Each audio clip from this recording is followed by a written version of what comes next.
So Batman Vengeance for the PlayStation 2 was the best Batman game in years, though it had its share of flaws. It's come out for the GameCube now. It's pretty much a straight port. The changes between the two versions are largely graphical. There's really not enough if you already own the PlayStation version of the game to make you go out and buy the GameCube one. But if you had to choose from one, you would pick out the GameCube version.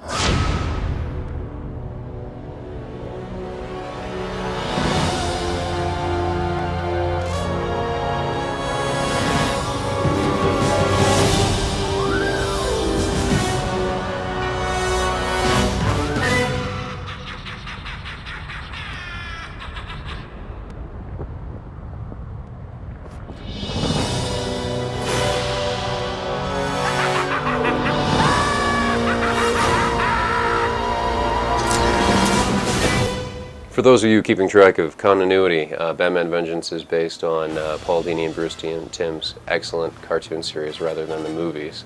In it, you play Batman, of course, and you have access to all of his cool toys, the Batarangs, the Batmobile, the Batplane, and you need them because you're going to also face, villains from his rogues gallery like Harley Quinn, Poison Ivy, Mr. Freeze, and of course the Joker. Without giving away too much to the game's storyline, the Joker has set forth this plot apparently from beyond his grave, and you're kind of obliged to play along. Well,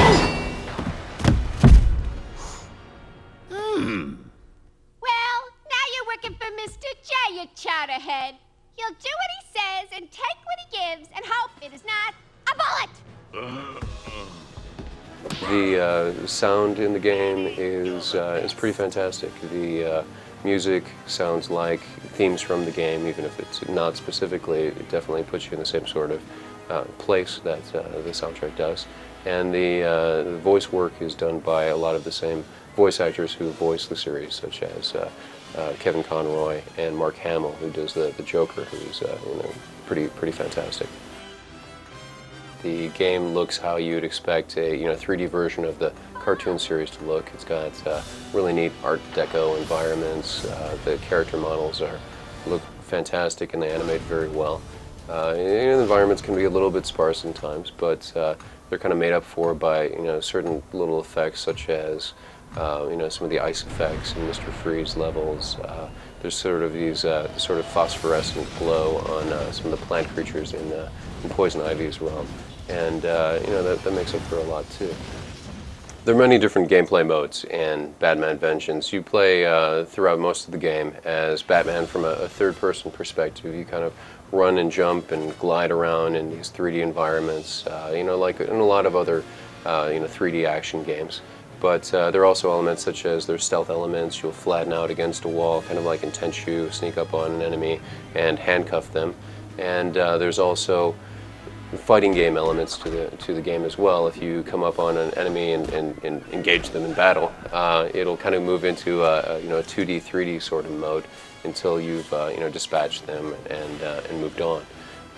Besides that, you also have a first-person perspective, which you flip into whenever you use Batarangs or the Bat Grapple or other toys like that, where you need to kind of move into that perspective to target.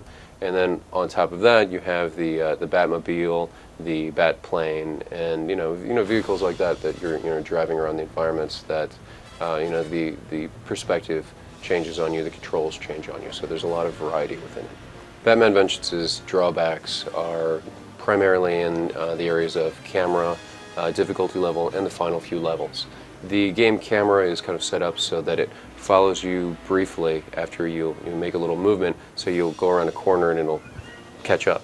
Now, that works fine throughout most of the game, but as you get farther in, you start doing more complex platform jumps while being shot at by enemies, and it becomes really apparent that having the camera kind of stapled to your back, like in Banjo-Kazooie or Soul Reaver, would make it a lot more fun to play. In the end, Batman Vengeance succeeds in what it sets out to do. It puts you in the role of Batman. You definitely feel like you're getting a chance to do all the things that Batman gets to do. It's got a few drawbacks.